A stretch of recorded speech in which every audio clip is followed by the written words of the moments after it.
Oke Sobat Netizen, di video kali ini kita akan membahas sedikit saja, mengambil kesimpulan ataupun menarik kesimpulan dari beberapa banyak sumber yang sudah saya baca. Kalau saya baca sih panjang banget dijelaskan, tetapi di sini kita akan lihat kronologinya. Yang mana ada ketiga nelayan Aceh yang mencoba untuk menolong orang-orang Rohingya yang terombang-ambing di lautan tetapi sekarang mendekam di penjara karena dijatuhi hukuman pidana selama 5 tahun penjara. Bagaimana kronologinya? Di sini ada dugaan jika ketiga nelayan tersebut dijebak oleh orang-orang Rohingya karena kedua pelaku utama sampai saat ini masih dalam pencarian.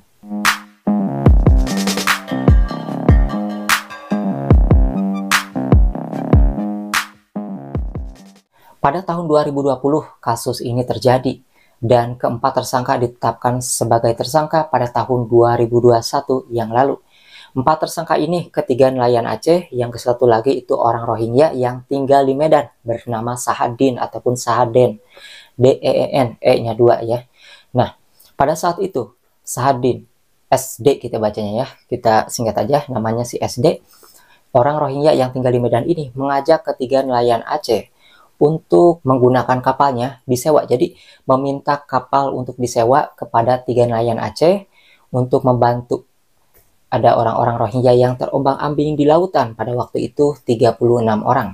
Dan nelayan Aceh ini justru di situ pun tidak ada kesinkronan ketika jumlah penumpang dari Rohingya ini ternyata bukan 36 orang. Di luar dari kesepakatan yaitu 99 orang. Di sini nelayan Aceh ini kemudian diberikan uang senilai 1,5 juta oleh orang Rohingya yang tinggal di Medan tadi. Dan di sini nelayan Aceh ini menganggap bahwasanya uang tersebut sebagai biaya sewa kapal yang mereka gunakan untuk membantu orang-orang Rohingya ditarik ke daratan.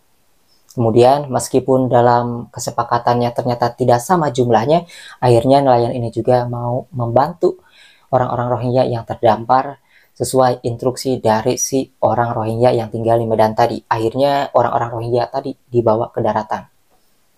Setelah orang-orang Rohingya ini diselamatkan dibawa ke daratan oleh ketiga nelayan.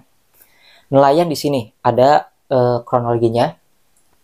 Karena nelayan di sini mereka ragu, bertindak sendiri dan bingung mau dikemanakan nih orang yang diselamatkan ini.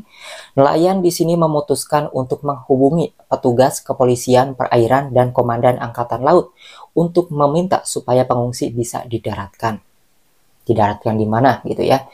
Di sini kalau kita lihat, jika nelayan Aceh tersebut itu melakukan aksi tindak kejahatan dan dia tahu bahwa aksi tersebut adalah aksi yang melanggar hukum, tentu ketiga nelayan tersebut tidak akan membawa ke kantor kepolisian untuk melaporkan orang-orang Rohingya tersebut yang mereka selamatkan dong, ya kan? Tetapi di sini justru seakan-akan menyerahkan diri.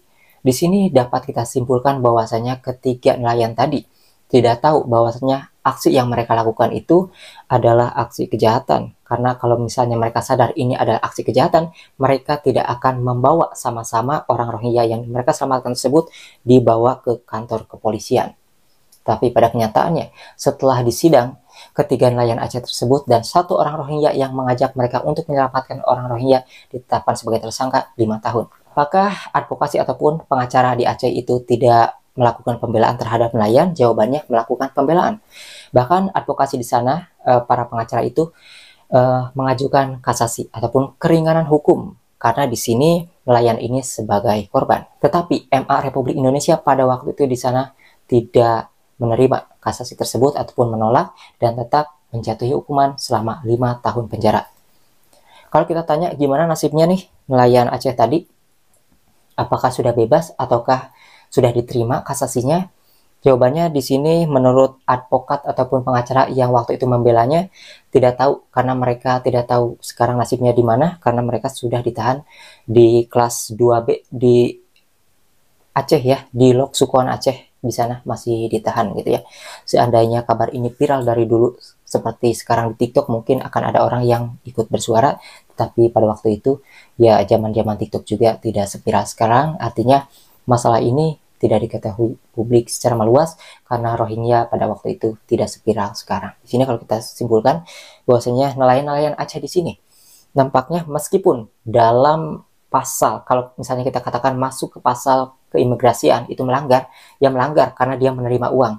Tapi pada dasarnya nelayan ini tidak tahu jika uang tersebut ternyata bisa menjadi pelanggaran hukum, karena pada waktu itu dia sebenarnya itu mengira bahwasanya uang sewa untuk kapal yang mereka sewakan untuk menarik Rohingya. Di sisi lain mereka juga ingin menyelamatkan orang-orang Rohingya.